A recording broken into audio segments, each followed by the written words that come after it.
you know, Emilie, I know you that you are so beautiful, so competent, so smart and multi-talented, multilingual and responsible. Do you find it really hard to have some men keep up with you? I don't know if it's about men who cannot keep up with me, or me who cannot dedicate enough time for them.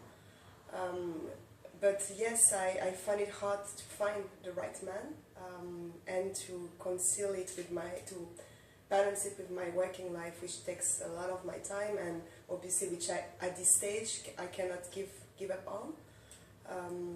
Tell me a little bit about the stage of career you are at now. So this is, I'm working for the University of Bordeaux. I'm a project manager there, but in the public sector in France it's quite hard actually to get, to get promoted, and the ascension is quite slow.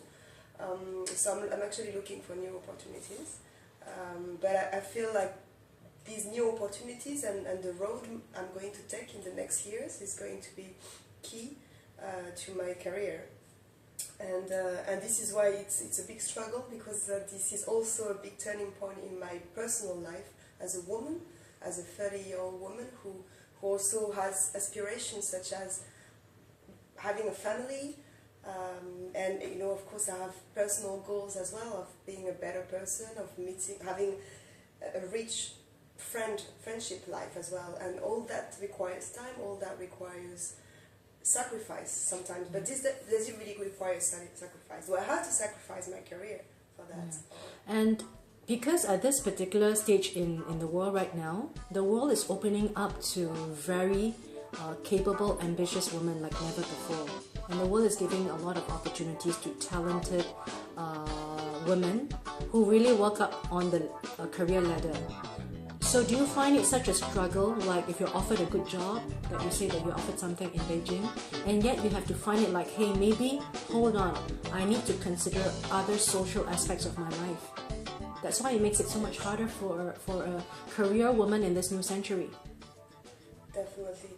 I want to seize this opportunity, this is without question. However, I will take into consideration more elements. For example, I'm offered a great job in Beijing, which could definitely be an opportunity which will take my career to a whole new level. However, I will think about the location, about what it has to offer in terms of chances for me to meet someone there,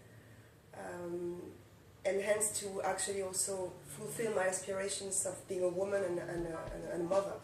So you find that the world right now presents women like you who are so talented, multilingual, and multitasker, so much more opportunities than the past generation, and yet it presents you so much more challenges in terms of like balancing the family and career equilibrium.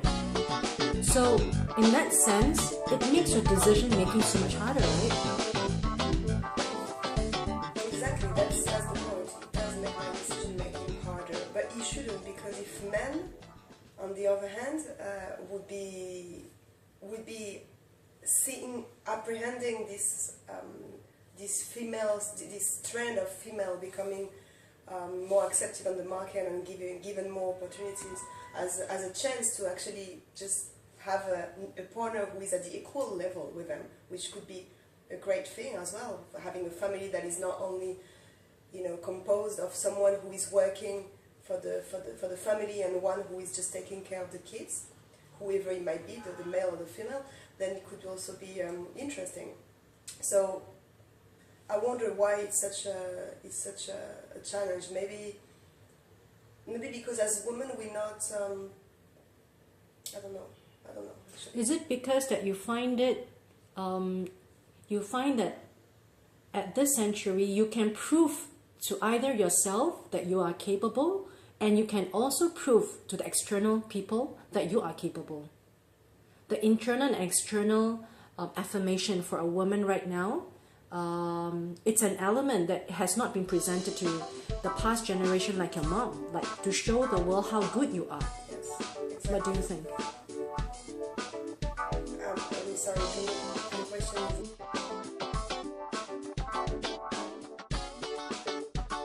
you've got this perspective like a globetrotter, like a very competent woman who's a professional and is at the brink of a new leapfrog of your career. If you're the principal of the university, about 70,000 undergraduates and graduate students, what would you say to them specifically? I would say to them that everything is possible and that now is the moment of their lives where everything is happening. It will continue happening in the next 5-10 years, but they are building now, they are building their lives. They have to experience as much as they can. They can drop their studies if they don't like it. They can, it doesn't matter as long as they go and experience, go out there and experience, not follow the folks, and just face themselves with tough situations as well. Like yeah. So did you ever had a dream for yourself when you were younger? What you really want to accomplish in your life? What's that one big dream that you have? There was one that I had when I was a child, but it's no longer the one that I have now. But when I was a child, I wanted to be a vet for animals in Africa. I wanted to just live in the national parks with the lions and the elephants and you know, just follow them all day long and see you know, if they had any problem and you know, treat them. Now that the years have passed and I'm more realistic about my situation, no, I want to work in an organization, an international organization that is multicultural, that is working towards making the world a better one, implementing policies, supporting governments to implement policies in the field of humanitarian action, poverty, education, science, culture, and promoting dialogues between the nations. This is what I want to do. This is my goal.